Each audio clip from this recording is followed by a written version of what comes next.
Greetings, my loves. This is Annette of AnnetteLeonard.com, back with another moment for chronic wellness. Happy 2021! I am delighted to be bringing in a new year and hopeful about the possibilities that the new year brings with it. How about you?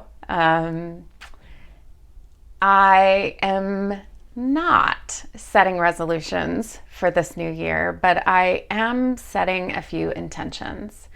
And one of my intentions for this new year is to bring clarity.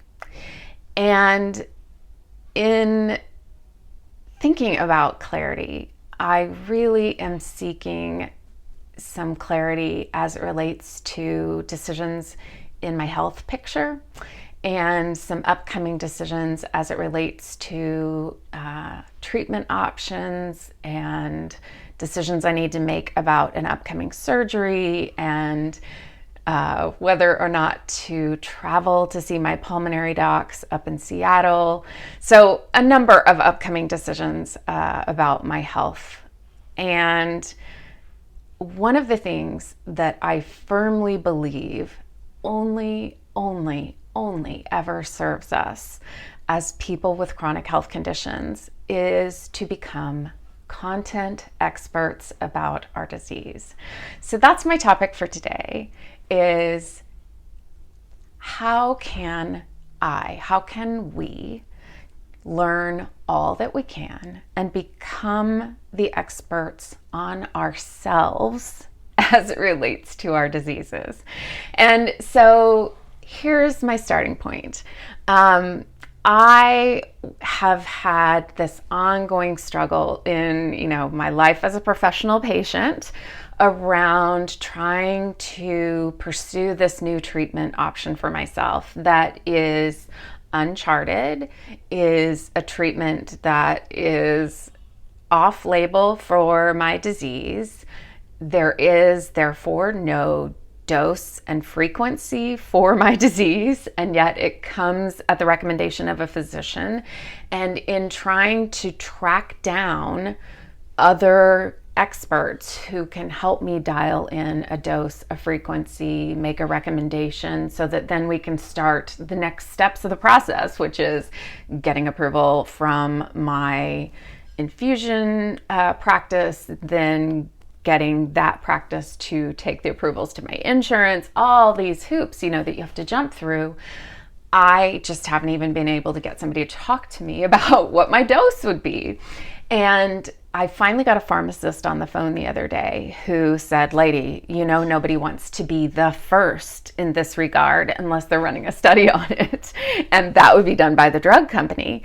And I said, I get that. And I am a part of a subset of rare diseases.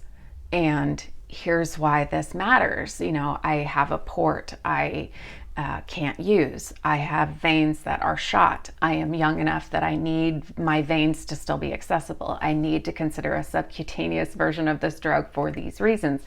And I started educating him about my disease, and he had already done some research and said, because you are so well versed, can you tell me what was your dose previously on IV therapy, milligrams per kilogram? And I said, I sure can, and here's what it was. And I said, can you look at a comparable chemo patient on this med, what they would have been taking, what they are now taking in the subcutaneous version? And he said, yes, I can.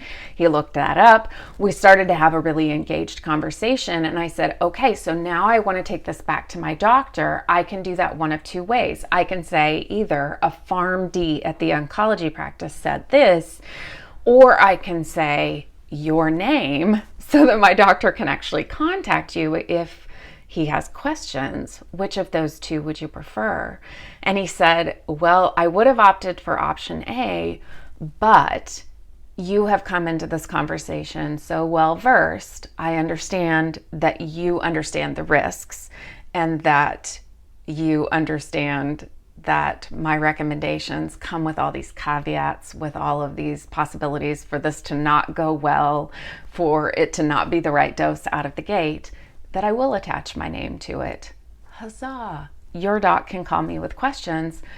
Here is a prime example of how me being a content expert about my disease, about how my disease impacts me, about my dose and frequency of previous medications that I've been taking has gotten me through one of these crazy hoops in addressing my illness. And yes, folks, I understand that being well spoken, being well educated, being privileged in all of these other ways have also served me. So don't get me wrong, it is on the backs of giants that I stand.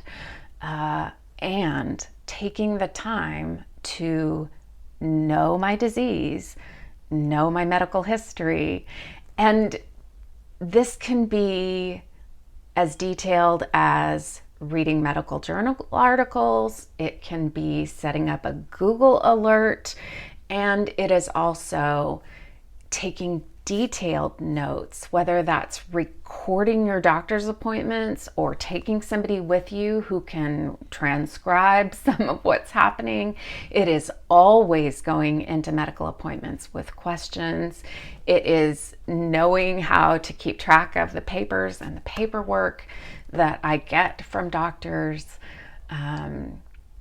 I am always going to be my own best medical advocate. And the same is true of you, folks. Nobody is ever going to fight as hard for you as you will fight for you. It is a frustrating truth, and why oftentimes this chronic life feels like being a professional patient. So out of the gate, that is my pro tip. Educate yourself. Become the very best content expert on your disease and your body that you can be. I wonder what hurdles you have cleared or what obstacles you are up against as it relates to managing your chronic condition. As ever, I would love it if you would subscribe, if you would leave me a positive review wherever you are watching or listening, and leave me a comment or question here. If you haven't already tuned in, I am doing weekly conversations on Instagram. In January's, we will start to flip that to Mondays. So Monday the 18th will be the next of those. Tune in on Instagram, IG Live at 3:30 Pacific Standard Time. All right, folks. Thank you for tuning in. I'm so grateful to spend this time with you. And until we're together again, thank you and be well.